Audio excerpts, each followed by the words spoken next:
નમસ્કાર વિદ્યાર્થી મિત્રો, મ્યુઝ યુટ્યુબ ચેનલની અંદર આપનું હાર્દિક સ્વાગત છે. ધોરણ 12 અર્થશાસ્ત્ર, જેમાં પાઠ 8 નીચી ખેત ઉત્પાદકતાના કારણ એ પ્રશ્ન વિશે આજે અભ્યાસ કરશું. વિદ્યાર્થીઓ, આપ સૌ જાણો છો કે ભારત એક ખેતી પ્રધાન દેશ છે. છતાં પણ આ દેશની અંદર ખેતી સાથે જોડાયેલી યાની કે ખેતીને સંલગ્ન ઘણી બધી સમસ્યાઓ પ્રવર્તે છે. જે પૈકીની એક મોટી સમસ્યા છે નીચી ખેત ઉત્પાદકતા, યાની કે ખેડૂત ખેતી કામ કરે છે પણ ઉત્પાદકતા એને ઓછી પ્રાપ્ત થાય છે. ખેત ઉત્પાદકતા વાસ્તવમાં પ્રતિ હેક્ટર થતા ઉત્પાદન અથવા હેક્ટર દીઠ થતી આવકના સંદર્ભમાં માપવામાં આવે છે. વિદ્યાર્થીઓ, નીચી ખેત ઉત્પાદકતા કઈ રીતે માપી શકાય? તો પ્રતિ હેક્ટર એક જમીનનો માપ છે, એનામાં થતું ઉત્પાદન અથવા હેક્ટર દીઠ થતી આવક, યાની કે જે વાવેતર કર્યું છે એમાંથી હેક્ટર દીઠ કેટલી આવક થાય છે એના સંદર્ભમાં માપવામાં આવે છે. જે વિશ્વના સ્તરો કરતાં ખૂબ નીચી જોવા મળે છે. તો નીચી ખેત ઉત્પાદકતા છે તો એના માટેના કયા કારણ જવાબદાર છે, એવા કયા પરિબળ છે જેના કારણે ખેતીની ઉત્પાદકતા નીચી રહે છે, એ વિશે આપણે વાત કરશું. તો સૌપ્રથમ એક કારણ છે સંસ્થાકીય પરિબળ, ટેકનોલોજીકલ પરિબળ અને અન્ય પરિબળ. એ વિશે આજે આપણે વાત કરવાના છીએ. સૌપ્રથમ આપણે વાત કરશું સંસ્થાકીય પરિબળ. સૌપ્રથમ આપણે વિદ્યાર્થીઓ સંસ્થાકીય પરિબળ એ વિશે વાત કરશું. ભારતના ખેડૂતો જે સંસ્થાકીય માળખામાં રહીને ખેતી કરે છે તેને અસર કરતા ભૌતિક, સામાજિક, આર્થિક અને કાયદાકીય પરિબળોને સંસ્થાકીય પરિબળો કહેવામાં આવે છે. વિદ્યાર્થીઓ, આ સંસ્થાકીય પરિબળો કયા? કે જમીન મહેસૂલ છે, જમીનદારી પ્રથા છે, બરાબર, ખેત પેદાશની વેચાણની વ્યવસ્થા છે, આ બધી જે સગવડો છે, જમીનની ટોચ મર્યાદા છે, જમીનનું એકત્રીકરણ છે, બરાબર, આ બધા ભૌતિક, સામાજિક, આર્થિક અને કાયદાકીય પરિબળો જે છે, બરાબર. તો આવા બધા પરિબળોને સંસ્થાકીય પરિબળો કહેવામાં આવે છે. વિદ્યાર્થીઓ, આપણે વ્યાખ્યા વિશે વાત કરીએ ફરીવાર. ભારતના ખેડૂતો જે સંસ્થાકીય માળખું આપણું રહેલું છે એનામાં રહીને ખેતી કરે છે અને એને અસર કરનારા જે પરિબળો છે, ભૌતિક, સામાજિક, આર્થિક અને કાયદાકીય પરિબળો છે, એને સંસ્થાકીય પરિબળો કહેવામાં આવે છે. ભારતમાં આવા પરિબળો ખેતી માટે અવરોધરૂપ છે અને ખેતીનો વિકાસ આ કારણસર સતત ઓછો થઈ ગયો છે, નિમ્ન સ્તરનો થયો છે, જેથી ખેતીની છે એ ઉત્પાદકતા છે એ નીચે જોવા મળે છે. વિદ્યાર્થીઓ, આપણે જે વાત કરી કે આ પરિબળોમાં અંગ્રેજોએ જે દાખલ કરેલી હતી જમીન મહેસૂલ ઉઘરાવવાની પ્રથાઓ હતી. જમીનદારી પ્રથા હતી, મહાલવારી પ્રથા હતી, રૈયતવારી પ્રથા હતી, બરાબર, ખેતી ધિરાણની સવલતો, ખેત પેદાશની વેચાણની વ્યવસ્થા, વાહન વ્યવહારની સવલતો, જમીન માલિકીની પ્રથા વગેરેનો સમાવેશ કરવામાં આવે છે. આવા સંસ્થાકીય પરિબળો છે એ અવરોધક છે અથવા તો ક્યાંક નકારાત્મક છે. આ કારણસર ભારતની અંદર છે ખેતી ક્ષેત્ર નીચી ઉત્પાદકતા જોવા મળે છે. સૌપ્રથમ આપણે વિદ્યાર્થીઓ વાત કરશું જમીન મહેસૂલ ઉઘરાવવાની પ્રથા.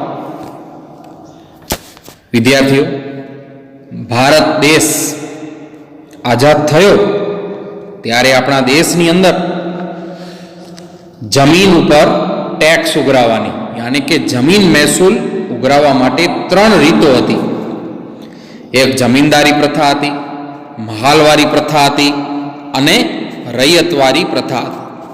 વિદ્યાર્થીઓ, આ બધું 3 પદ્ધતિઓ છે ટેક્સ ઉઘરાવવા માટેની. હવે આ જે રીતો ચાલતી હતી ટેક્સ ઉઘરાવવાની, એ પ્રથાઓની અંદર જમીન પર ખેતી ગણોતિયા કે જમીન વિહોણા ખેત મજૂરો દ્વારા કરવામાં આવતી. વિદ્યાર્થીઓ, ગણોતિયા એટલે શું? તો મોટો જમીનદાર હોય, પોતે ખેતી કામ ન કરે પણ બીજાને એ ખેતી કરવા માટે જમીન આપી દે, એ જમીન જે વ્યક્તિ લે એને ગણોતિયા કહેવાય, અને એ જમીનનું જે ભાડું ચૂકવે તેને ગણોત કહેવાય. તો વિદ્યાર્થીઓ, આ પ્રથાની અંદર જમીન પર ખેતી ગણોતિયા કે જમીન વિહોણા ખેત મજૂરો દ્વારા કરવામાં આવતી. દરેક પ્રથાની અંદર માત્ર જમીન પરનો ભાડો અને મહેસૂલ ઉઘરાવવાની જુદી જુદી પદ્ધતિઓનો ઉપયોગ કરવામાં આવતો, જેમાં જમીનદારોનો કુલ ઉત્પાદનનો એક મોટો ભાગ એ ગણોત સ્વરૂપે ભાડા સ્વરૂપે ઉઘરાવતા. અથવા તો શું કરતા કે ખેડૂતો પાસે માત્ર પોતાનું ગુજરાન ચાલે, જીવન નિર્વાહ થઈ શકે એટલો જ ખેત ઉત્પાદન બાકી રહેવા દે, અને બાકીનું જેટલું પણ વધારાનું ઉત્પાદન હોય ને ફરજિયાતપણે એ મોટા જમીનદારો લઈ લેતા. આખી મહેનત ગણોતીઓ કરે છે, ખેત મજૂર કરે છે, પણ આ બધી પ્રથાઓ છે એના કારણસર ઘણીવાર ખેડૂત પાસે માત્ર જીવન નિર્વાહ ચાલે એટલું જ અનાજ છોડવામાં આવતું, અને બાકીનું જે અનાજ છે, જેની જમીન હોય એ લઈ લેતા. જેના કારણે ખેતી કરતો આ જે વર્ગ હતો, યાની કે ગણોતિયા અને જમીન વિહોણા ખેત મજૂરો, એને આ ખેતીના ઉત્પાદનમાં વધારવામાં કોઈ રસ રહ્યો નહીં. કેમ કે લોકો હેરાન થતા પણ પૂરું વળતર મળતું નહીં. તેઓ ખેતી ક્ષેત્રમાં ઉત્પાદન વધે એવા પછી નવા પ્રકારો પણ અજમાવવા તૈયાર ન હતા, જેથી ખેતી ક્ષેત્રનું ઉત્પાદન પ્રમાણ લગભગ કેવું સ્થિર રહી ગયું. ન વધારો થાય ન કોઈ ઘટાડો થાય. આમ કૃષિ ક્ષેત્રનું ઉત્પાદન દેશની જરૂરિયાત અને ખેતી કરતા વર્ગની જરૂરિયાત અનુસાર વધારો પ્રાપ્ત કરતું ન હતું. આ ઉપરાંત વિદ્યાર્થીઓ, આઝાદી પૂર્વે કાયદો હતો એક ખેડે તેની જમીન. આના કાયદા હેઠળ ખેડ હકની સલામતી અને સાથ યાને કે ભાડા નિયમન અંગેના કાયદાઓ પણ પસાર કરવામાં આવ્યા, પરંતુ આ કાયદાઓ હજી પણ સંપૂર્ણ અમલ ન થતાં ખેડૂતોનું શોષણ થયું અને એ મુક્ત કરી શક્યા નથી. સરવાળે આ કારણસર પણ કૃષિ ક્ષેત્રમાં નીચી ઉત્પાદકતાનો પ્રશ્ન છે એ વિકટ બન્યો છે.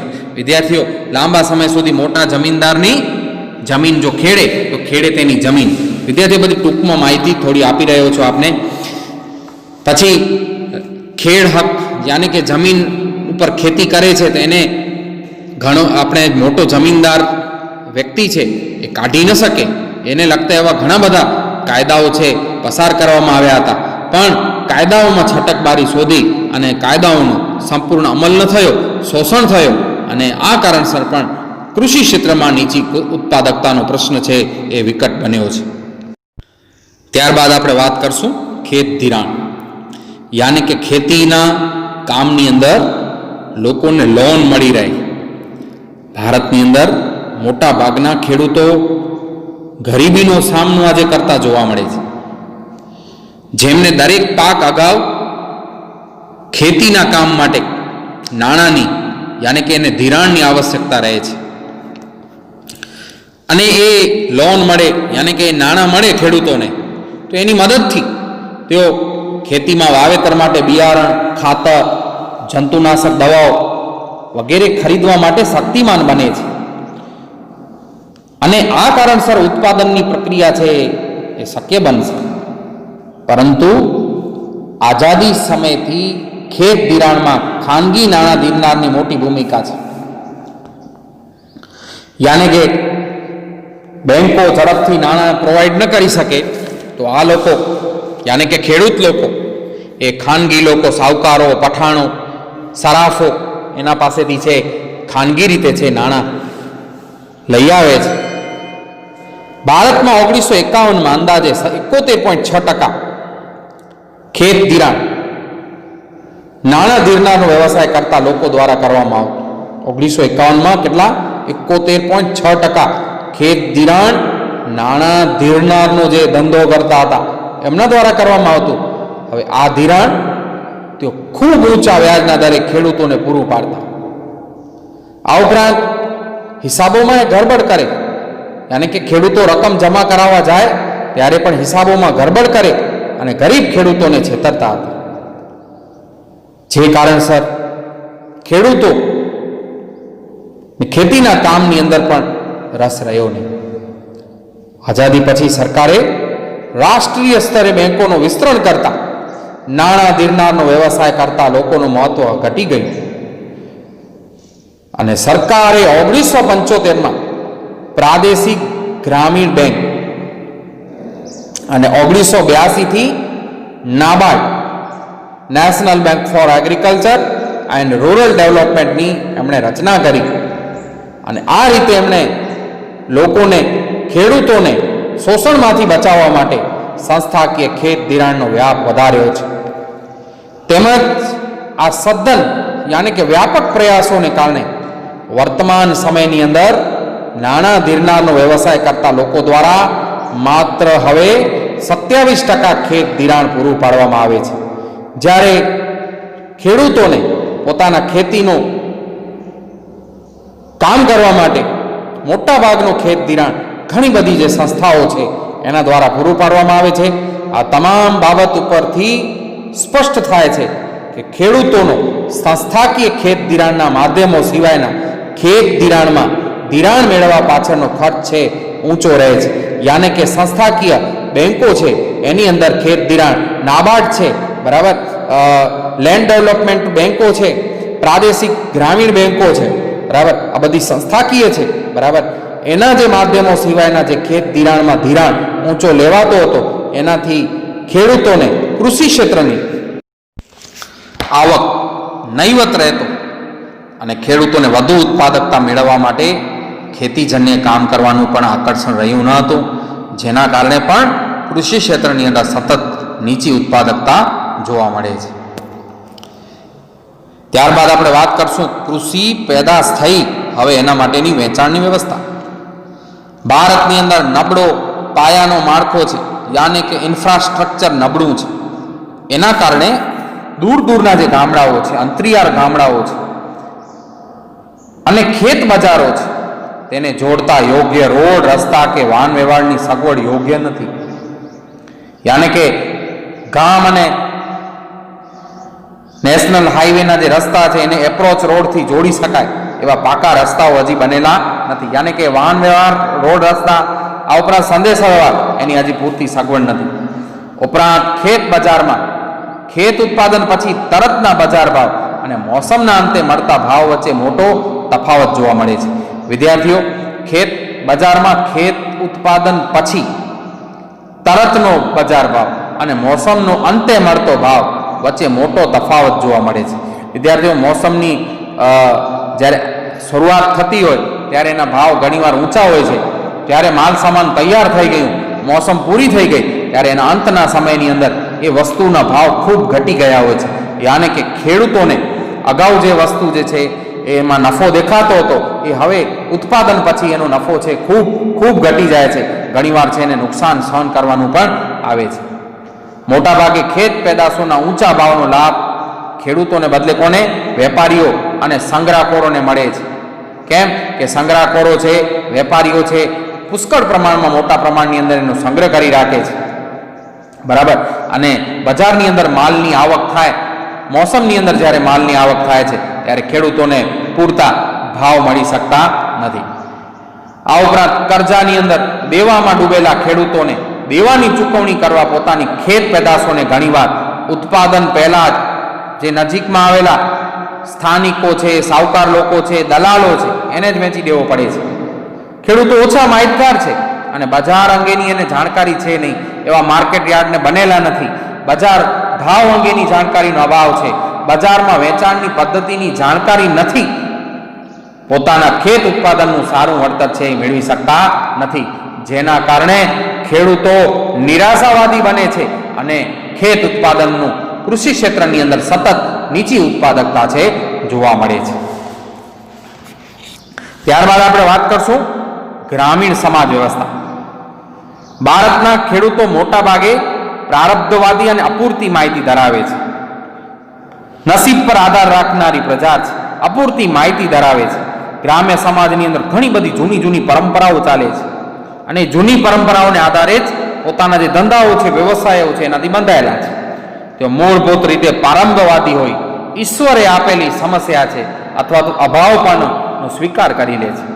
જેથી તેઓ પોતાના જીવન નિર્વાહ પૂરતી ખેતી કરી અને સંતોષિત રહી જશે. તેઓમાં આર્થિક વિકાસ કરવા, ખેતીનો વિકાસ કરવા, આવકમાં વૃદ્ધિ કરવા જેવી પ્રેરણાઓ, અભિલાષાઓ પણ હોતી નથી. એના કારણે પણ ગામડાનો જે અર્થતંત્ર છે એ કેન્દ્ર એવું કૃષિ ક્ષેત્ર નીચી ઉત્પાદકતા ધરાવે છે. ત્યારબાદ વિદ્યાર્થીઓ, હવે આપણે ટેકનોલોજીકલ પરિબળો વિશે વાત કરશું. વિદ્યાર્થીઓ, સંસ્થાકીય પરિબળોમાં કયા પરિબળો આવે તેની આપણે ચર્ચા કરી ચૂક્યા છીએ. બરાબર કે એક જમીન આપણે મહેસૂલ ઉઘરાવવાની જે પ્રથા છે, ખેત ધિરાણ છે. આ ઉપરાંત જમીનનું એકત્રીકરણ, જમીનની ટોચ મર્યાદા છે. આ બધા જે છે સંસ્થાકીય પરિબળ છે. એવી રીતે ટેકનોલોજીકલ પરિબળો કયા છે એના વિશે વાત કરીએ તો વિદ્યાર્થીઓ, એની અંદર રાસાયણિક ખાતરો છે, જંતુનાશક દવાઓ છે, સિંચાઈ છે, પાણી છે, યાંત્રિકીકરણ છે, સુધારેલા બિયારણ છે, એ બધા ટેકનોલોજીકલ પરિબળોની અંદર ખાસ સમાવેશ થતો હોય છે. તો વિદ્યાર્થીઓ, એની વિગતવાર વાત કરીએ. ભારતના કૃષિ ક્ષેત્રની અંદર પાકની બાબતમાં પરંપરાગત એવી જૂની ઉત્પાદન પદ્ધતિનો ઉપયોગ હજી પણ જોવા મળે છે. વિદ્યાર્થીઓ, આજે એક બાજુ પરંપરાગત પદ્ધતિઓ છે અને બીજી બાજુ આધુનિક પદ્ધતિઓ જોવા મળે છે. હવે જ્યાં કને પરંપરાગત જૂની ઉત્પાદન પદ્ધતિનો ઉપયોગ જોવા મળે, જૂના સાધનો, બળદગાડા, જૂની વિચારધારાઓ, પદ્ધતિઓ, આ કારણસર કૃષિ ક્ષેત્ર છે એ નબળો બને છે. વર્તમાન સમયમાં પણ ભારતના ખેડૂતો ટ્રેક્ટરને બદલે હળ અને બળદનો ઉપયોગ કરતા હજી પણ જોવા મળે છે. સુધારેલા બિયારણને બદલે પરંપરાગત બિયારણ, યાની કે ખેતીમાં જે કાંઈ પણ બિયારણ વાવેતર કર્યું હતું ને વધ્યું હતું એ જ પાછું વાવેતર કરવામાં આવે છે, જેના કારણે પણ નીચી ઉત્પાદકતા જોવા મળે છે. રાસાયણિક ખાતરોની જગ્યાએ આજે પણ છાણિયા ખાતરનો ઉપયોગ કરવામાં આવે છે. આ કારણસર પણ નીચી ઉત્પાદકતા જોવા મળે છે. પાક સંરક્ષણ માટે જંતુનાશક દવાઓ અને નવીન પદ્ધતિઓનો ઉપયોગ ભારતનો ખેડૂત ખૂબ ઓછા પ્રમાણમાં કરે છે. તેથી ભારતનું કૃષિ ક્ષેત્ર મંદ ગતિએ આગળ વધી રહ્યું છે. ત્યારબાદ એક મહત્વનું આપણે પરિબળ જોશું, અન્ય પરિબળ, જેમાં વસ્તીનું ભારણ. ભારતના કૃષિ ક્ષેત્રની નીચી ઉત્પાદકતા પાછળનું એક મોટું કારણ ખેતી પર વસ્તીનો વધારે પડતો ભારણ છે. હવે કૃષિ ક્ષેત્ર પર વસ્તીના વધુ પડતા ભારણને કૃષિ ક્ષેત્ર પર રોજગારી માટે નભતા જે લોકો છે એના પ્રમાણને આધારે સમજી શકાય છે. ભારતની આઝાદી સમયે ભારતના 72% લોકો ખેતી ક્ષેત્રમાંથી રોજગારી મેળવતા હતા. આ ટકાવારી વર્ષ 2001 અને 2માં ઘટીને 58% થઈ, જ્યારે 2013 અને 14માં ખેતી ક્ષેત્રમાં રોજગારી મેળવતી વસ્તીનું પ્રમાણ 49% નોંધવામાં આવ્યું.